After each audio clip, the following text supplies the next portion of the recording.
Beautiful. Cool. Thanks. Hi. Hi, how are you? How are- Good. How's it going?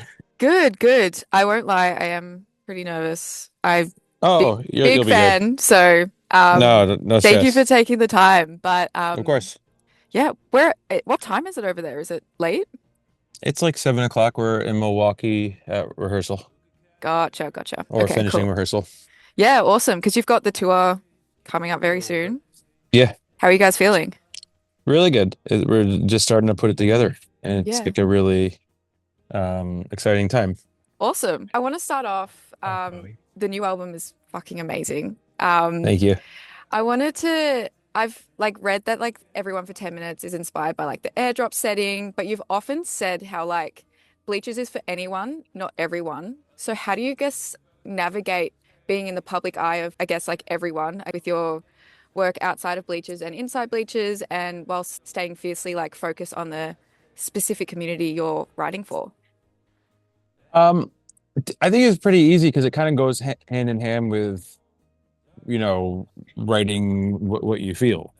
Yeah. If you're not desperately obsessively trying to appeal period, then Yeah. then you end up writing what you feel, and then if you write what you feel and you play what you feel, then you end up with an audience that reflects that. um and I've always felt that way, and I've always been proud of that, but it's the first time that I've felt like, how do I put this, like it's worth remarking on, Yes. because a lot of things about like touring and playing music with people and being in the studio are really sacred, and they are enough. And that's Yes. and yeah, just it's just a funny time where like a lot of plots get lost, and I felt really inspired to double down on these ideas. Yeah, yeah. So have you ever felt like, I guess, a pressure to sort of write about something specific, or I guess like earlier in Bleachers, did you ever like think, okay, this is how the sound's supposed to be, or have you always just been so intuitive? I mean, you've worked on so many projects, so I'm curious to know. I mean, it's a complicated process, but it's like a simple answer, which is like it feels good or it doesn't. Yeah, You got to have fun when you make things. You got to believe in the things you make. If you try to please anyone, you can't really win. yeah, Because for sure. if you did please someone, then you'd have to stand behind it. And if you don't, you'd feel like a sellout. So the goal is very simple, which is just to make what you feel. But the way that that actually transpires is like a really long journey every time, which is honestly exciting. The more you do it, the more you feel resigned to letting it happen. I guess speaking on like really long journeys, I mean, the van takes us back to your 15-year-old self, playing Yeah. gigs at Wayne Firehouse and finding your love for touring.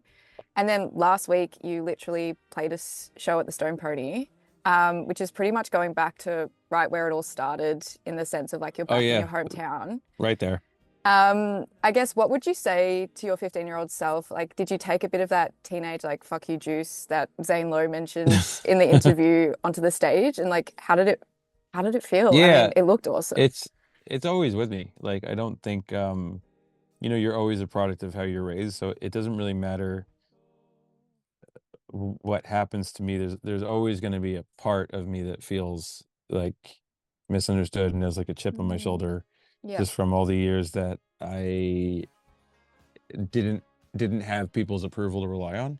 Mm, I don't let that person drive, but they're yes. still there, and they come out in the writing, and they come out in different ways. Um, so it's really easy to access that stuff. So on those songs about the past, or like the show with the pony, or things like that, like I'm not going back in time. I'm just like accessing that person who's still really with me. And Yeah. yeah, a lot of things change, but a lot of things don't. Mm. Yeah, absolutely. And I think what's so special about Bleachers and you as a artist, I think is like you haven't let go of that in the sense that it still makes you who you are, but you're moving forward in such a intuitive way, which many people can struggle with. So it's a huge credit as well. Well, a lot of it comes with them, but I also got lucky in terms of when I grew up. I grew up in a time when there was nothing to do but tour. Yes. If I grew up now, there's a good chance I'd be like, um, just like live streaming the hell out of like myself making tons of music, which is Yeah. another really cool way to communicate. But when I was coming up, there was nothing to do but play shows, tour, book a show, and then find out how to book a show before it and after it, and then Mm. over and over and over again. At any given time, there's a way to try to break through, and that was just what it was at my time. So I got all these, like a decade of shows that I played, honestly, for no one's benefit but mine and the band. No one was Yeah. asking us to do it. And at that time, it was really fun, and inspiring, and hard, and everything. And now I look back, and it was really formative. Yeah, absolutely. And I guess like when you mention like how it's so different to how artists break through today, would you say that it's more difficult, just as hard? What's something that you're kind of noticing with today's artists and how they're trying to break through live streams or TikTok and all that sort of stuff? Well, I think it's all the same, just like a different form, Yep, When we went out on the road and we entered like the ocean of touring bands, we were just like, how's any, all we could do was be as specific and as great as we possibly could. I don't think absolutely. the internet's much different, I think at any given time, there's always just like this vast space that you're trying to break through in. But what I do know, which I think is a through line, is that um, there's a love of doing it regardless of what you get back, Yeah. and that's always present. I'm gonna sidetrack a little bit. The video and visuals for You and Forever, created with Alex Lockett and Margaret Qualley, your partner, are absolutely stunning. And as a creative, as someone who's like really into photography and everything, I'm curious to know if you can sort of see the visual world of an album or a single, or does that sort of like when you're writing the music, or does it manifest after the songs are sort of finished? Like, how do you sort of see those worlds when you're trying to create them? There's two levels to it. There's like a vision of like where I'm telegraphing from, which is a little bit more broad. Like I'm Mm, driving in this song, I'm running, I'm sitting, I'm away, I'm with people, like a very like broad vision. And then when they get closer to sounding like themselves, that's when you actually start to get actual visual ideas. But for that song, we were watching Rear Window yeah, and just thinking how amazing all like the sets looked, and thought there it would be so interesting, because we had this idea like that song where it was telegraphing from was like running through a city trying to get back to someone, like trying to get back to someone intact, and then like all the conversations start happening of like, well, what if it was a practical set? What if we used the Rear Window set, like that kind of thing? yeah. Yeah, that's awesome. Dirty Wedding Dress as well. It's one of Yeah. my favorite tracks on the album. For me, it takes me back to like blasting Springsteen in the car with my dad and he's like tapping the dashboard sort of thing. And I guess you explain how it captures the chaotic contrast of having the time of your life at your wedding while the world outside is also kind of watching and you're just like blocking it all out and you're not even noticing that they're there. But I'm curious to know because you say that sometimes, like, you're in a restaurant or you're out and about in the middle of something, and then something sparks to create a song or a lyric or a melody. How did that, I guess, how did that song come about? Did you think about it in the moment and then go, okay, I'm going to go write about it later? Or did it come in conversation and reflection? Like, I'm curious to know how that one came about. No, I like it's not like I like know exactly what I'm gonna write. It's more like I think to myself like, oh, I'm gonna write about this one way or the other. So Yeah. like that night I was like, I'm gonna write about this, everything that's going on here, because there's so much happening.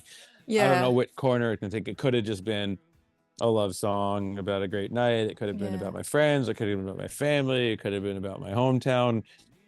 What ended up taking shape was that story of like the duality of, the vultures inside and then my people, Yeah. vultures outside and then my people inside. And it turned into this big metaphor about all the things I love most in my life, which in the song really also becomes about my audience, Yes.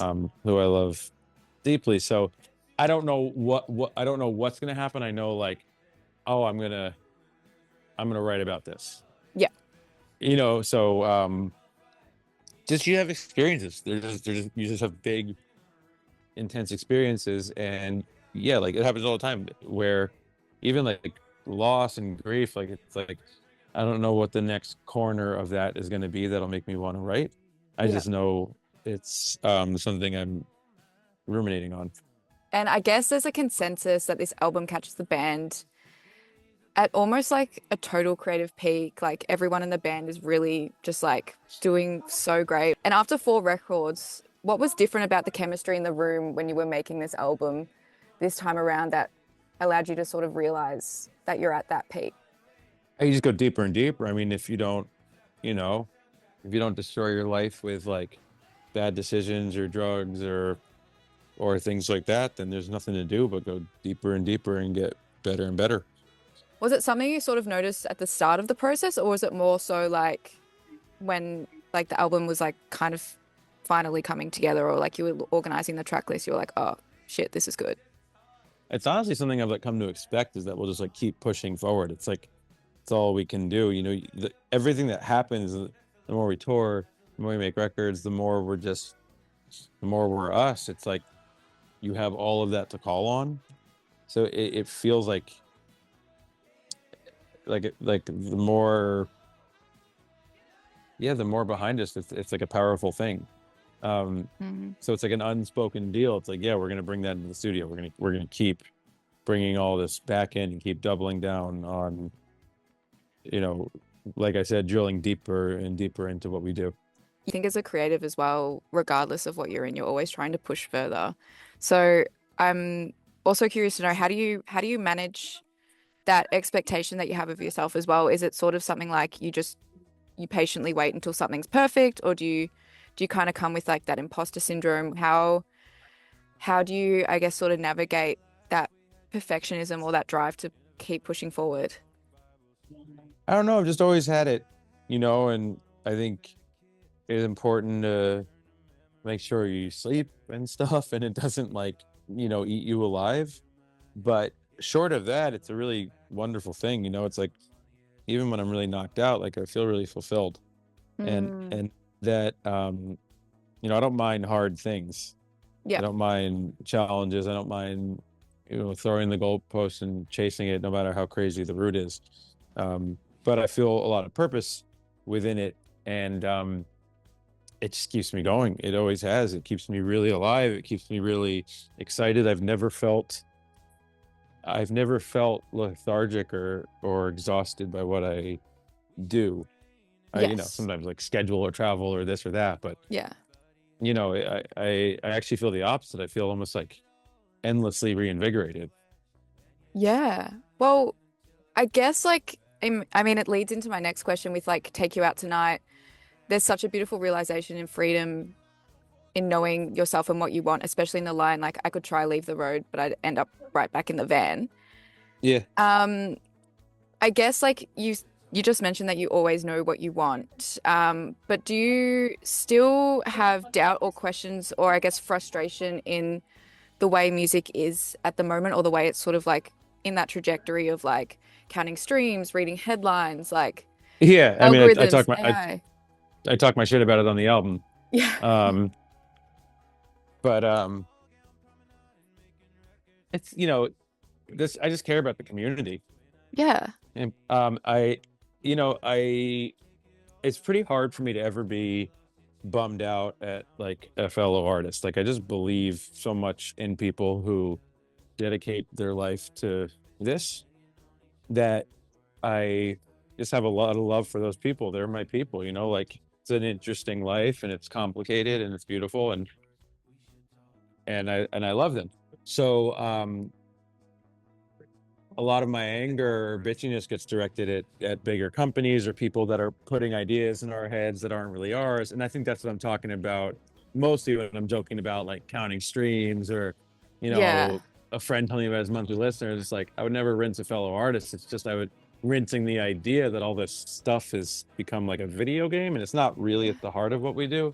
And yeah, if I think the reason why I end up talking about it in the album is because it's just an odd transitional moment in music and art where like things are, the way the medium goes and the way people experience it has this inevitable effect on all of us, and we just have to constantly shield ourselves. It doesn't help us in any way.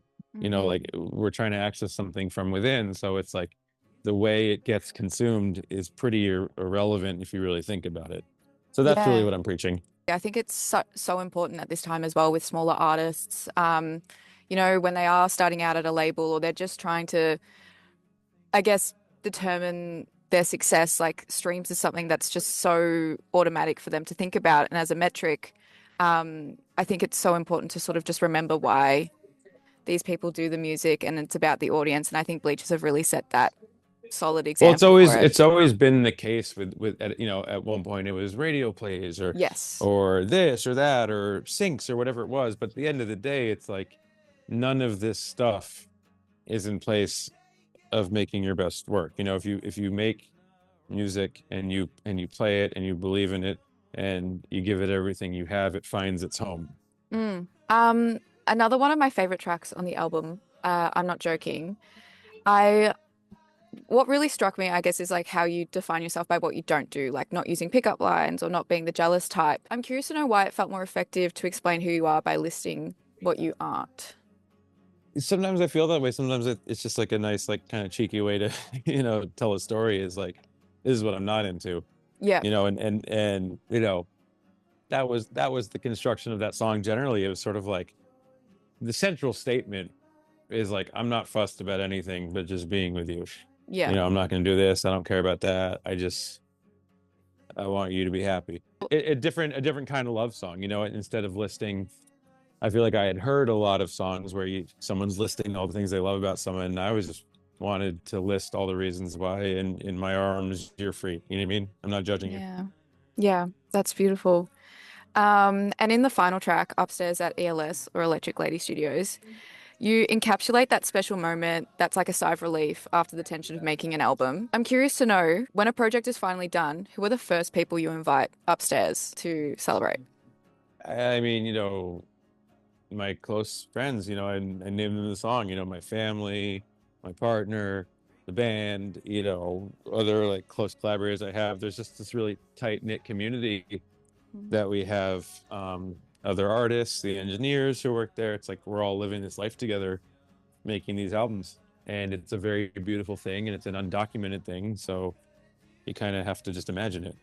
Yeah, yeah. And you have like such a special bond with that place, especially, you know, pretty much your entire catalog or work is like created there, or you've done all your live performances at ELS where you can. What is it about Electric Lady Studios that keeps you coming back? It's just home, it's you.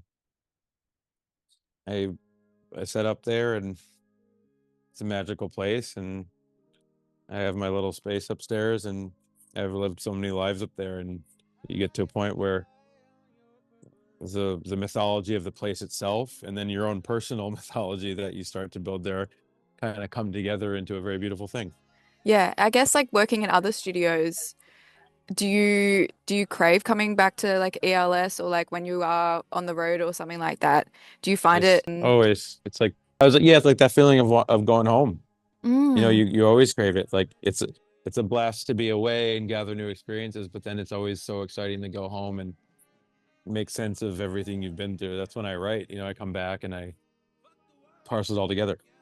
you've Bleachers them like the project itself has had such a beautiful steady build over the last 10 years. And even while you had like massive projects with, other artists like Taylor Swift or Lana Del Rey or Sabrina who were dominating the headlines, what kept you grounded and focused on steadily building the world of Bleachers alongside those massive like moments in your career as well? I don't know. I always just kind of make what I feel compelled to make. That's me at my best is if I'm doing the things I love to do. So anything that comes out that I'm a part of, I really, would lay myself down on the checks for. Yeah. Yeah. And when you have like these projects, obviously they'd probably come up at very sporadic times, do you block out time to just have a moment for Bleachers, or is it kind of just like where you can fit it in, or I don't really know. It just kind of all happens. yeah, I'm just kind of always at it, and I'm focused on one thing, then focused on another, and then it just I like to keep it pretty loose. Helps me just go. I feel kind of Mm. feel like I have to do this thing. Did I lose Sorry. you? Sorry, yeah, I lost you for a Did I lose second. you? Yeah. Sorry, I said if I keep it really loose, I go where I feel compelled, and then it never feels like a job or I Has that always been in you in terms of like following your intuition or like what, like, I guess following that spark or idea, or is it, I guess, yeah, because I think a lot of creatives are Yeah, so I always just saw perfectionist. it as like I always saw writing and performing and all this stuff as just like just a pure expression of the soul, and so you can't that's not something I'm really in control of. So I never want to force it. I never want to. I want to follow what I'm inspired by. I don't want to Absolutely. try to tell myself because I'll end up with nothing if I do that. Mm, yeah, for sure. I'm gonna take it back to your self-titled album in 2024. That album felt like a critical high point in terms of like it brought a huge wave of new eyes to the band. And looking back, I'm curious to know what you think it was about that specific record that sparked like such a sudden shift in recognition for Bleachers. I, I think there's a boiling point when you're in a band and you keep pushing your this boulder up a hill. You keep deepening what you do. I get into it a lot on this album too, but it's like not looking for anyone but my people. And if you just stay very connected and very true to what you're doing and you don't let interlopers pull you this way or that way. Mm. And I've always had these blinders on with all the work I've made, but specifically Bleachers. So I think something happened on that album where people just kind of realized how serious it was and the catalog behind us, and then the one moving forward. It all just started to. No, no. I think rightly so. It takes a while for some people to realize how dead serious something is, and that doesn't bother me. I like that. Yeah, and I read your newsletter as well, especially on Twitter when you come out with the letters to the fans. I think it's so special. And one thing that really struck out to me was how playing piano at 11 years old took you to a place so far away yet so perfect that you've spent your life trying to recreate that moment. I guess like Yeah. moving on decades later, do you know exactly what triggers or allows you to get back into that space? Have you found that feeling again? Uh, it happens all the time. I can't make it happen, Yes, but of but course. it happens in music. Yeah, It doesn't happen when I'm running. It doesn't happen when I'm doing this or that or blah blah blah. It happens in music. yeah, That's my tool to express myself. I realized that at a young age, and it's never dulled since. Can't turn it on, but I also can't turn it off. that's such an awesome thing. Like it's such a gift. I think as a creative, so many people struggle to even just find that drive in them. Well, If if you have that in you and you don't follow it, it's a little bit like sacrilegious, I mean, how lucky Mm.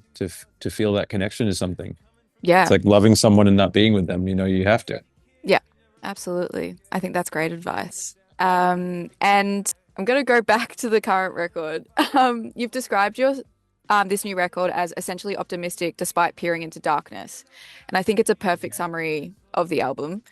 But when you first stepped into the studio, I'm curious to know, like on day one, what was the dominant emotion driving you, like when you were writing the first lyric or coming up with the first melody versus the one that you had, I guess, at the end when the album was coming together? The big through line that was compelling me the whole time was I felt like I was on the fucking edge. And sometimes I have feelings that are lonely. I want to write about them. And then sometimes I have feelings that I look around, I'm like, oh my God, we're all feeling this. And I want to write about it for that reason. And I just had this burning, intense feeling like I'm on the edge. I'm so excited and so terrified all at once. And what I started to realize is there's a hope to that, knowing that this ain't it and it's not. No one Mm. is accusing this moment of modernity of being it. Like it's, if anything, everyone just remarks on all the failures. That's terrifying, and things are bad and things could get worse, but things could also split off into something beautiful. And that, I keep talking about it like trying to kick in a door. Like I wrote the whole album from that place. I'm gonna do the Mm. whole tour from that place. Like that's just where I'm at. I am ready to smash through into whatever is next. Personally, globally, politically, emotionally, all of it. It's just that's the connected tissue right now of how I feel and how I'm writing. Do you think there'll be another, I guess, the way the world is at the moment? I think some people tend to think like, oh, it's all downhill from here. Do you think you'll, do you think like even in the next Bleachers project, do you think you'll come from a different perspective, or do you think you'll keep exploring that concept of like modernity has essentially kind of failed us in a way? I like your quote. I don't know.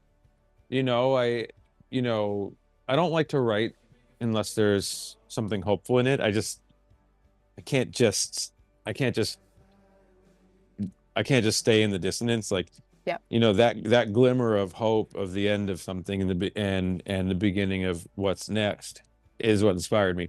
Probably not, because I feel like I've made that statement and I'll likely want to go somewhere else. Yeah. Um, but I don't know. I don't.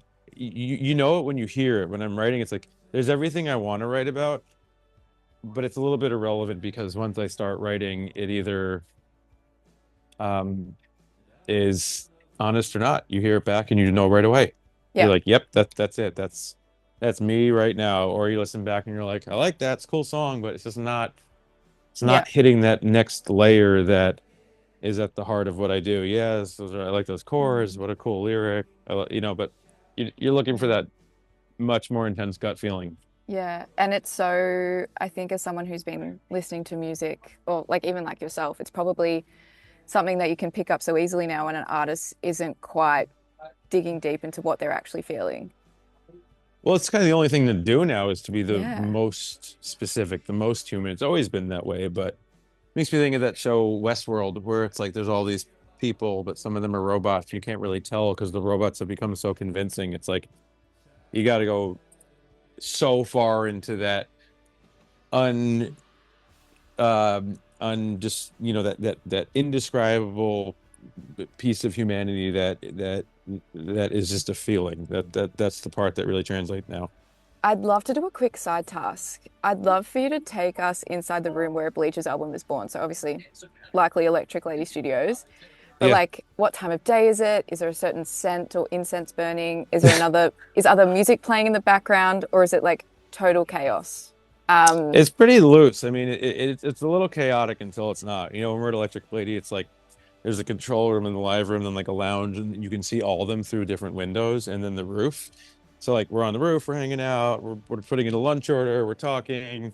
I feel like Lee's always burning Palo Santo at Electric Lady, so it kind of smells like that, but it's also just like an old building in New York, has its yeah, own smell. So it's just getting everyone to that point where they're at their instruments and playing can feel like an impossible task, and then yet there we are, and it's quick. The moment we get stuff is quick. Everything around it is long, but when we're yeah, actually playing and I hear and I'm like, oh, that's it, that's quick, and once we got it, we kind of got it. yeah, yeah. That's freaking awesome. Lastly, I want to acknowledge how loved Bleachers are here in Australia. Like, But we've got to come, man. please. We have got to get there. We have got to get there. I love you all. I can't wait to be there. Those shows are gonna be fucking nuts because it's just like that feeling of just never being somewhere where we're supposed to be. I see them. I know there's fans there, and really can't wait to be there. We're so keen. My friends and I were like chatting about the album last weekend. We were like, it's just fucking like we were just like, it's a live album. Like I know you we got it. need to It go. is. You got to fucking see it live. Thank you so much for your time, Yeah, Jack. lovely chat. I It's promise I'll get there. Take care.